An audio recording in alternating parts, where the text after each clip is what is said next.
And I told him that I have three goals. The first one is I want to travel the world. I was always fascinated about traveling, and now the compounding will show its magic in the next 5-10 years. So I'm not going to let you break your compounding. If you want to buy the house, you buy on the loan. So that is where I had to reduce my SIP from 4 lakhs to 2 lakhs rupees because the additional money was going towards my EMI. They should do just three things, and I can assure you that 99% of their financial life will be sorted. So we cannot imagine a scenario where all the sectors, all the companies are going to go to zero. So the first part of the question is, can go to zero? The answer is no. Over a 7-year period, if you hold your investments for more than 7 years, there's a 85% chance of you making more than FD. So my Right. first question is, what are Chintan Shah's favorite top three mutual funds? Right. So I say my favorite three categories. Okay, should I invest in gold? And my favorite question, can money buy happiness? Hi, Chintan. Thank you so much for joining us. I am really excited to have you here. So please tell us a little bit about your background, what you do, and how did you get here? Right. Thanks, Divaji, for having me on the show. My educational background is engineering and postgraduate. Right now, we run a wealth management firm by the name Etika Wealth, where we help clients, manage their money and help them achieve their goals. Um, I did my engineering because my father's business was into electrical lines. So I'm an electronics engineer, and I joined my father after my engineering. The initial 2-3 years, the company where I'm partner right now, they used to manage my wealth, so I was their client. And the first 2-3 years, they helped me manage my portfolio in such a beautiful way that it changed my financial life for the better. That was in 2012. So 3 years I was their client, where I was with my father. And 2015, I joined them as a partner. So it's been from 15 to now, I've been managing other people's money. Okay, so when did you finish engineering? So I finished my engineering in 2011, and in the last year of engineering, I actually attended a session at Bombay Stock Exchange, which was a 4-day session on financial markets. The first 3 days were honestly very boring. It was on derivatives and futures and options. And I was actually about to quit the 4 day, but my friend said that you paid for the 4 days. Let us, finish the course. And 4 days when, my mentor and now who I'm a partner with, Mr. Gajendra Kothari, he took the session on the 4 day, which was on topic how to be smart with your money. And that day actually changed my life. He focused more on how to manage your money smartly and how can you achieve your goals if you manage your money really well. So this was right after my engineering in 2011 end. And then I went to him and I asked him if he could manage my family's wealth. And that is how I became their client in 2012. Okay, so what was your first SIP and in Right. which mutual fund?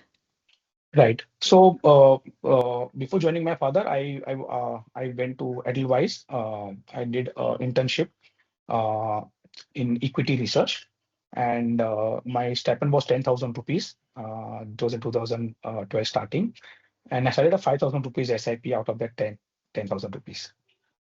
Okay. So can you say that you've always had a saving gene or a saving bone in you? You've always been a saver?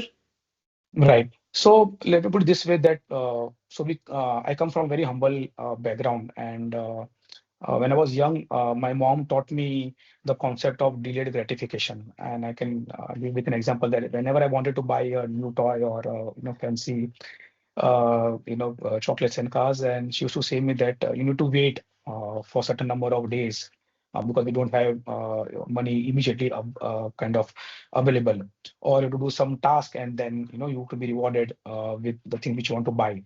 So that teaching has really helped me from quite a young age. And I'm a person who has a lot of aspirations. And I have learned that if you want to achieve greater heights or you want to accomplish certain things in life, you need to save early.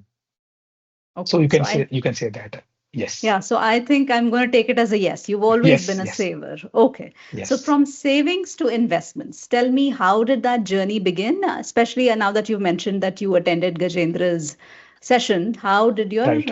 investment journey begin? Right. Right. So as I said, right after my engineering, 2011, I met him, uh, and I was very young. I'm fortunate that I met him at a very young age. I was 22, and when I met him, he told me that, hey, Chintan, what are the three goals, that are close to your heart?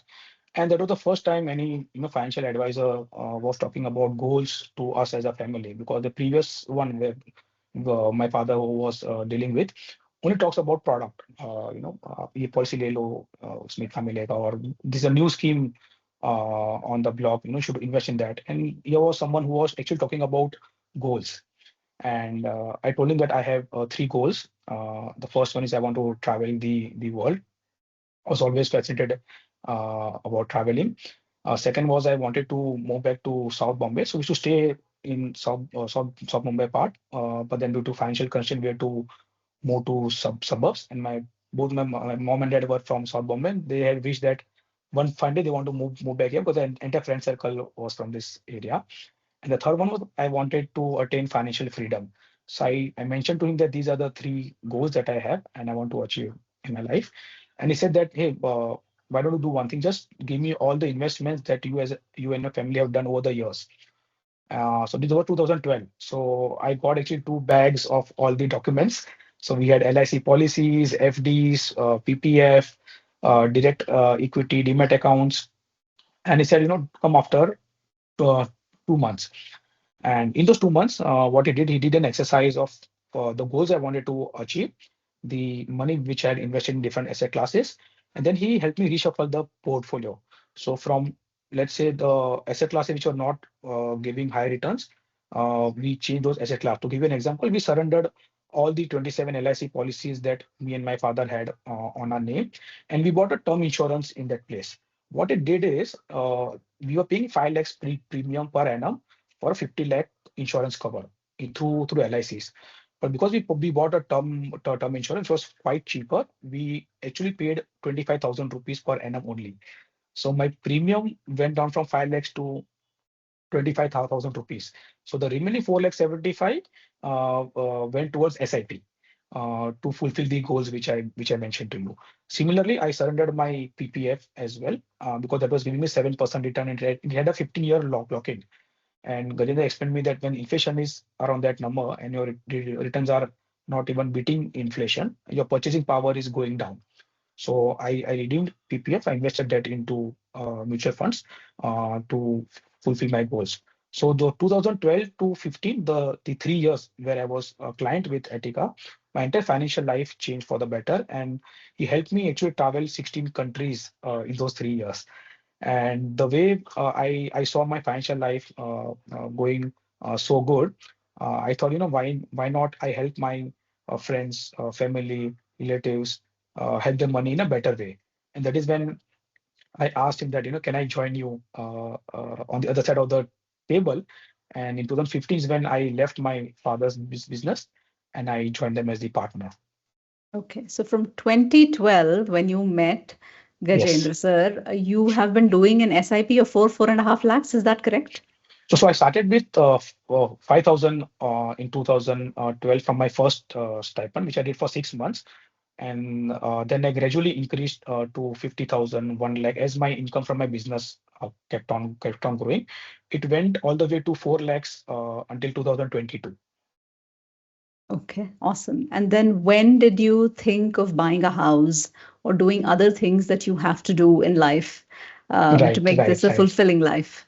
right. So as I said, the first goal was achieved, which was the travel one. The second goal was moving back to South Bombay, and it's an expensive affair, coming to this side of the town. So Gajendra ji had a very interesting idea that why you want to wait to reach that corpus to buy the house? Why don't you shift on rent? So we came to we bought a house on rent in South Bombay in 2019, and we said we will stay on rent for a couple of years until I create a corpus, and then we can buy the house. But in 2022, the owner actually wanted to sell it. It was the COVID second wave, and he needed money. So he said, "You either you buy it or you have to get out." And I have parents. We stay in a joint family. My parents were nearing 60, and we didn't want him to. We want him to change houses very frequently, and we were settled in that house, and we loved the vibe and everything. So 22 is when we bought the house. But my partner Gajanti told me that, Chintan, you want to buy the house, it's fine. But you cannot sell your investment because it's been almost 2012 to 10 years of compounding. You're given the first 10 years, which is the hard time. And now the compounding will show its magic in the next 5, 10 years. So I'm not going to let you break your compounding. If you want to buy the house, you buy on the loan. So that is where I had to reduce my SIP from 4 lakhs to 2 lakhs rupees because the additional money was going towards my EMI. But the silver lining is that because I did not sell my portfolio, today I'm at a happy place because the house value is same in the last 3 years, and my portfolio has compounded at over 15% in the last 3.5 years. And what is the home loan percentage that you're paying? So, so that is 7%, and we get tax benefits as well. So it's actually around 5.5, 6%. So 6% for your home loan and 15% on your mutual fund returns, right? Portfolio. That's Okay. right. That is great. Okay. So one of your other goals was to travel and travel. So how many countries Right. have you traveled to, Chintan? Right. So I'm 36 and I've traveled to 27 countries so far. Uh, Okay. Many of them multiple times, so it could be around 40 trips so far. I try to travel 2, 3 times a year internationally. Yeah. Okay. So you mentioned buying a house. What should be the Yes. down payment if someone else in our audience now wants to buy a house? Right. So I think the other way to look at it is how much EMI should one be able to take up. So roughly 25% of your net income post taxes, I'm saying. 25 30% is the max you should be paying towards your EMI. And why I'm saying this is because let's say if you're earning 100, 25 30 goes towards your EMI. 40 50 would be your monthly expenses, day-to-day expenses, your premiums and everything. So then you are still left with 10 20 bucks to invest for your other goals, because buying a house is not the only goal someone would have. They would have other goals as well in their life to achieve. But if you take your EMI to 40 50 of your net income and your expenses are 40 45, then you are living hand to mouth, and there is no surplus money that can go towards achieving your other goals. Okay. So 20 to 30% EMI is not more than that. And then a certain amount should go towards saving and investment from your salary or your monthly income. Now, what That's should right. that percentage be? Right. Roughly, what we say as a thumb rule, start with 25% of your take home as savings. And gradually, once you are comfortable with the entire process, you are comfortable spending the other part of your income. You're not compromising on your current lifestyle. That is very important because we don't know our expiry. And we always tell our client that do not save to the last penny and compromise your current life, because you need to enjoy current life as well, right? So once you are comfortable with that amount and as your income grows, gradually you can take it to 50%. Okay. Assuming there is Now, no loan, there's no EMI, I'm saying. okay. So you talked about being financially free. Now, what is that number that you have in mind or anyone else should have in mind to be completely free and think of them as someone who's achieved financial independence? Right, right. So 25 to 30 times your annual income should be the target to call himself or herself as financially free. So let's say if somebody has an annual expense of, let's say, 20 lakhs rupees. So 30 times of that is around 6 crores. So if you have 6 crores liquid assets, we don't count physical assets in that sense. So if you have 6 crores with you, then you can call yourself as financially free. And now why I'm saying that is because let's say you start with a 4% withdrawal on 6 crores. So that's 24 lakhs per annum. You pay taxes, capital gains tax on that. You're left with your annual expense of 20 lakhs. And then you need to increase your withdrawal every year because there's an inflation to it, right? Sure. So you start with a 4% withdrawal and you increase your withdrawal by 5 6% every year to match the inflation. The next 30 40 years can be managed through this corpus of 25 30 times. Okay. So I start with 25% of my income investing in mutual funds. Now, all of it should go to my mutual funds, or should I have a division? Right. So great question again. So mutual fund can, of course, be the large part of your portfolio. It's not that there should be the only asset class. So financial plan, basically what we say is that it's more of personal finance, more of personal than finance, right? So it depends you as a person, what asset class you are most comfortable with. We believe in mutual funds as a product because of many reasons. One, it has extreme flexibility. You don't have to, for example, in property, you have to wait for the right price and the buyer to sell your property, right? But in the case of mutual fund, whatever may be your net worth, if it is 1 lakh or 100 crores, you can sell in a day, and the money comes to your bank account in 2 working days. So you have extreme flexibility of liquidity. Second is the regulation, which is SEBI, and I can tell you with confidence that SEBI is one of the most strictest regulator in the world. So your money is completely safe. There can be no mishaps in mutual funds. Third is it's like a buffet. People have a misconception that mutual fund is very risky. Actually, if you see, only 40% of mutual fund assets are in equity. The rest, 65% is in debt.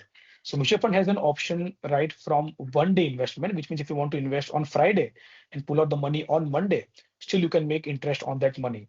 But the same money in lying in your current account will not give you any interest. So we have options right from 1 day, and as you move up the chain, as you are okay with taking slightly higher risk, that can go up to 12-15% return per annum as well. So you have options on debt side. Even gold and silver can be invested through mutual funds. There are real estate investment, REI, REITs, what we call as real estate investment trust, which you can invest through mutual funds. You can create a portfolio where you can have all four, all five as a combination. So multi-asset is a category where you can have gold, silver, debt funds, Indian equity, foreign equity, REITs, everything bundled into one fund, and you don't pay a single rupee tax unless you sell the fund. So I'm saying for most part of your needs, mutual fund can be a place where you can invest your entire net worth. Uh, Private equity, angel investing, those spaces you cannot participate in mutual fund. So if you're someone who wants to invest some part of your portfolio into real estate, for example, or in private equity, so then that would be separate from mutual funds. Okay. Now you mentioned a financially free number, 30 times your annual expenses, right? Now I Right. have full faith in your children. They are going to go to Harvard and Oxford. Now, does this 30 times include their college fund expense? No, so it does not, and so I'll tell you how I have thought about my kids' future. So I have two sons, Prish and Dheer. The Prish is the elder one; he's 4 years old. And the day he was born, I thought that what if Prish was 25 years today? And as a father, what would have been my financial responsibility towards his future? And when I checked the Harvard fees, it was 75 lakhs rupees, the tuition fee, and then you add 25 lakhs, the living expense and the food and everything. So that's 1 CR. But he was not 25, right? He was just born. So if I add 7% increment over the next 25 years, why 7%? 4% is the cost of education increase in US, and 3% is the INR USD depreciation. So 7% cost will increase every year. So if I do the math, the 2 CR will go to 10 CR.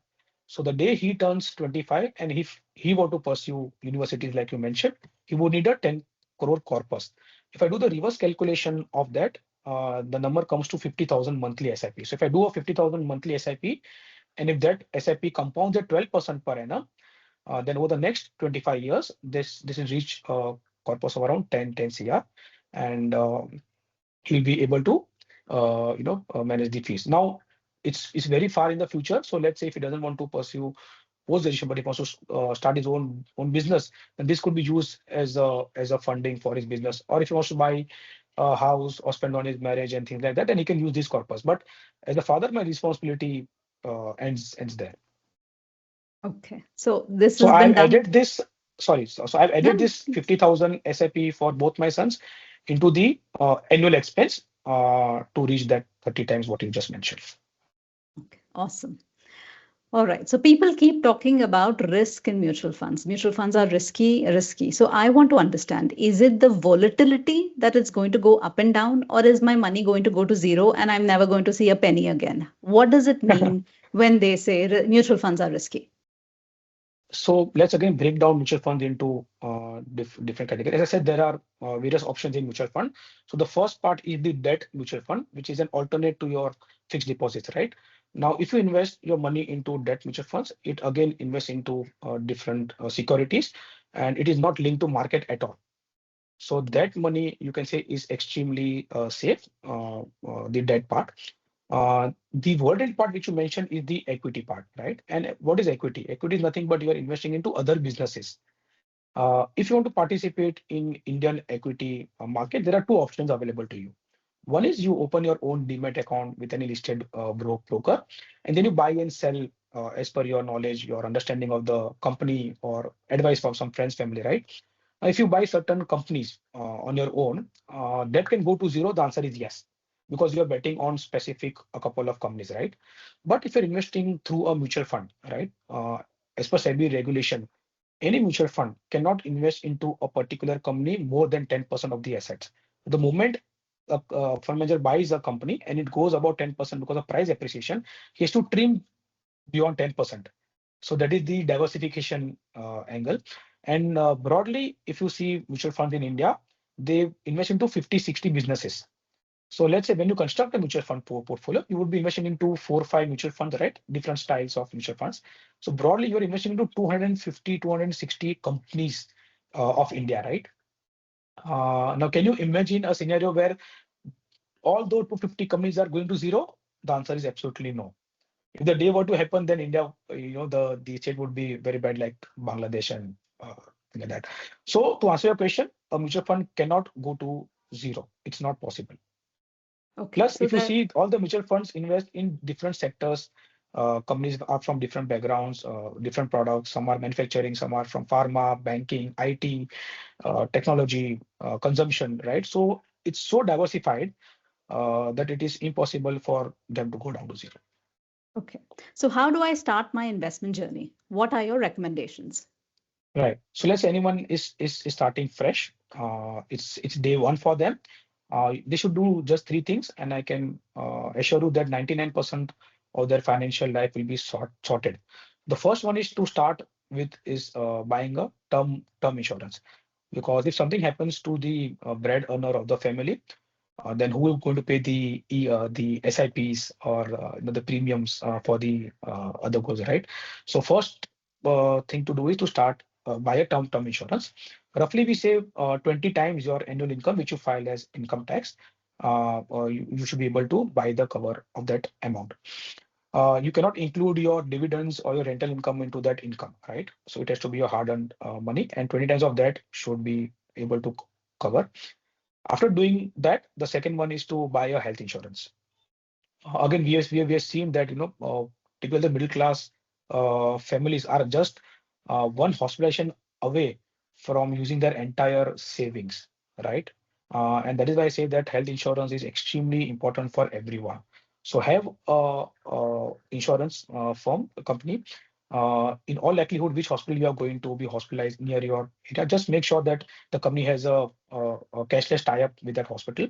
Second thing to note is the policy should not have any capping actually. So if you want a private room, you should be able to get a private room as well. And the third thing is have adequate super top-up. So the super top-ups cost very less, because the likelihood of that coming into picture is very less. So your base policy can be from 5 lakhs to 50 lakhs depending what background you are from, and then have a super top-up which would cost you 3, 4, 5,000 rupees a year. That's it. So that would be the second one. Once you're done through the first two, the third one is start with goal-based investments, right? So note down the goals which you want to achieve. Start with an emergency goal. So 6 months to 1 year of your expenses should be parked in a safe uh, asset like a fixed deposit or a debt mutual fund, so that if you lose your job, you want to take a break, you don't really have to worry how is the monthly expenses going to be taken care of. So that can be managed through this emergency corpus. After that, start towards your high priority goals. So typically it could be your retirement as the first one, because unless you are a government employee, we have to take care of ourselves once you retire. Once that is done, then maybe if you have kids, then your kids' future could be the second one. Then you can move towards the medium priority goals. That could be buying a luxury car or travel. And then you can start working towards a low priority goals, which could be maybe buying a second home, things like that. So these are the three steps. And if you do this, I'm saying 99% your financial life is taken care of. Okay, so you said three things: term insurance, health insurance, goal-based investing. Okay, let's Correct. say term insurance, health insurance is done. I did my emergency fund. Now, how do I pick investment options so that all my goals get achieved? Absolutely. So in India, basically, there are broadly four asset class which you can participate. So we have commodities as the first one, which has gold and silver broadly. Uh, Second is your debt investment, which has your FD, PPF, insurance, LICs of the world, senior citizen saving scheme, Sukanya Samriddhi for girl child. So all those will fall under the debt basket. Third one is real estate, and the fourth one is equity. Now, what it says that all the asset class has a role in its sense, right? None of the asset class is good or bad. It depends what is that you want from that instrument. So, for example, if you have a goal which is coming up in the next 1, 2, 3 years, right? Then commodity, real estate, and equity goes out of the box because those are volatile asset classes. You cannot be dependent on them for 1, 2, 3 years of your money, right? Then the option left to you is debt investment, because that is almost certain what you're going to get after 1 to 3 years. If you have a view which is more than 5 years for your goals, then you can diversify the portfolio. So 10% roughly we recommend should be in gold and silver. The major chunk should be in equity because historically that has given the highest return, around 12 to 15% over last 40 years. And the real estate, it depends because you need a large ticket size. There's no flexibility. You should be knowing where to put so that there's some development around that the property, and then there's a land and commercial real estate. So that part is there. So broadly, this is how you should think about it. So any money that you require in the first 3, 4 years should be strictly in debt investments, and beyond that, you should diversify across the other asset classes. Okay, I asked you this, but I'm going to ask it again. What is the chance in mutual funds that my money will go to zero? Any Right, statistics or data behind this? right. So zero, as I've said, is not possible because, as I said, that every fund invests into roughly 50 to 60 businesses, which are from different backgrounds, different sectors. Like, for example, if you invest into any diversified mutual fund, it will have at least 12 to 15 sectors. So from banking, IT, pharma, FMCG, consumption, real estate, textile, agro, right? And in those sectors, they'll be buying multiple companies as well, right? So we cannot imagine a scenario where all the sectors, all the companies are going to go to zero. So the first part of the question is, can it go to zero? The answer is no. It can temporarily go down. The answer is yes. Can you lose 50% of your investment on paper? The answer is yes. We have seen in the last 40 years that 10% fall in market happens roughly once a year. 20% fall in market happens roughly in 3 to 4 years. And once in a decade, the market is going to fall by 40, 50%. And this is not a bug, it's a feature of the equity market, right? So when you decide to enter equity markets, you have to go through the volatility, because at the end of the tunnel, you're going to make almost 2 times than your fixed deposit price. And if your money is compounding at 12, 15%, in 25 years, you multiply your wealth by 30 times, right? So if you want to create wealth, I'm saying, then you have to live through the volatility. You cannot get returns and safety at the same time, right? Uh, that is second part of the question. The third one is we have done an analysis over the last 30 years. And what we have seen is that if you would have invested your money in equity for 1 year, there's a 48% chance of you ending up with negative return. If you extend this 1 year to 3 years, and any given day of your choice, I'm saying, or no specific date, then there's still a 25% chance that you would end up with a negative return. If you extend this to 5 years, then there's still a 2% chance. We have seen twice actually. Once is before the great financial crisis of 2007 and the dot-com bubble. So if you are very unlucky and if you invested one day prior to that event happening, then you would still end up making a loss after 5 years. But the interesting part is if you extend this to 7 years, okay, and if you invested your money in any given day in the last 40 years, you would have never ended up at a loss. And I'm talking about index. I'm not talking about specific stocks or mutual fund. I'm saying at a broad Nifty and Sensex level, you have never lost money. Now coming to how much money you would have made less than FD, more than FD, then the statistics says that over a 7 year period, if you hold your investments for more than 7 years, there's an 85% chance of you making more than FD. 85% chance. And what we have seen is that you just don't invest on one day and then you never average out, right? If you have invested, maybe the timing got wrong and the market's corrected, people do top up and take advantage of the fall, or you're doing an SIP, then your returns would anyways beat FD. So I'm saying there's a 95% chance of you beating FD once you cross 5, 7 years of your time horizon. Okay. Sounds great. Now, I'm an investor. I have two children, a good spouse, but my risk appetite is low. So, are FDs Absolutely. a good option for me? Right. So as I said, every asset class has its own role. So I was saying that if you need the money in the next 1 to 3 years, then FD or debt mutual fund, which is an alternate to FD but with better taxation, would be an interesting choice. Now, why I'm saying debt mutual fund compared to FDs because let's say if you don't need the money, okay, just for your safety, as you said, and mental peace, even if you don't need the money, the bank are going to deduct a TDS at the end of the year, right? And you have to pay tax on this. Compared to this in mutual fund, unless you sell, you don't have to pay any tax. No TDS is also debited. So you can postpone the tax element and that in itself compounds, right? So debt mutual fund would be a very good option compared to FD for the time period which you mentioned, 1 to 3 years, when you have a kid and you plan to take a break probably. Okay. So, Chintan, now we have some rapid fire questions for you. So, my Right. first question is, what are Chintan Shah's favorite top three mutual funds? Right. So I say my favorite three categories. So the first one is multi-cap, and the reason is that as per SEBI regulation, it has 25% allocation to large, mid, and small compulsorily, right? And if any asset class goes up, then the fund manager has to trim it and invest in the other asset, which is what you want in real life. If something is doing really well, you want to actually book profit and migrate the money to something which has not done well. And by doing so, you don't end up paying a single rupee tax because you're not selling the fund. So it auto rebalances and you get the benefit of all three caps, which is large, mid, and small. So that's my first choice. For someone who's little aggressive and has a 10-15 year view, then multi-cap is the best category to be in.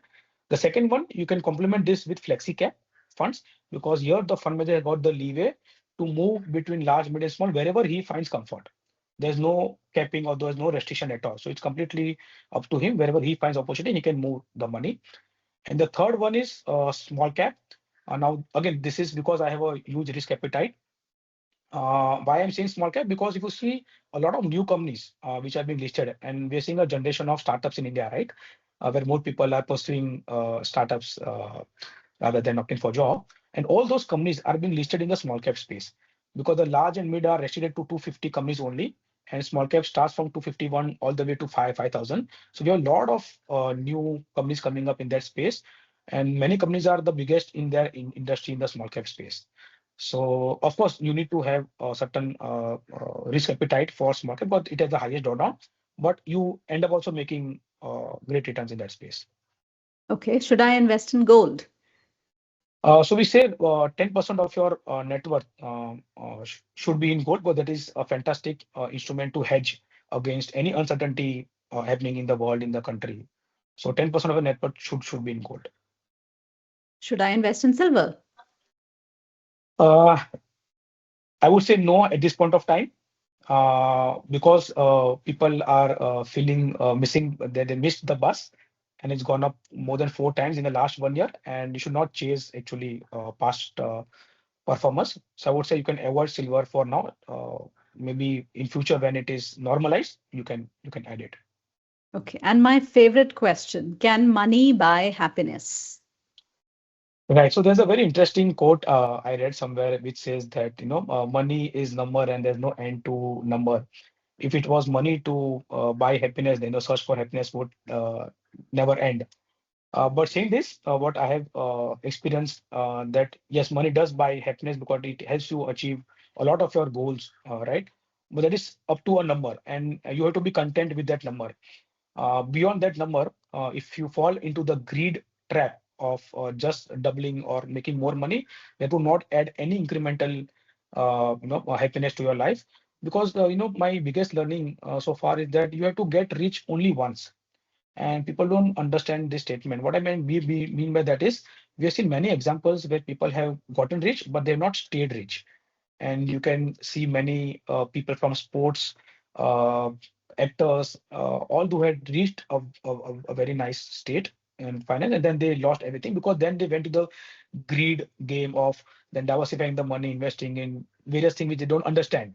So I'm saying, have a number in your mind that this is the number which is going to get all my goals sorted, and then I'm not going to play the greed game. And actually staying rich is more difficult than getting rich, right? And that is why we say that you have to get only rich once, and then just make sure that you stay at that stage.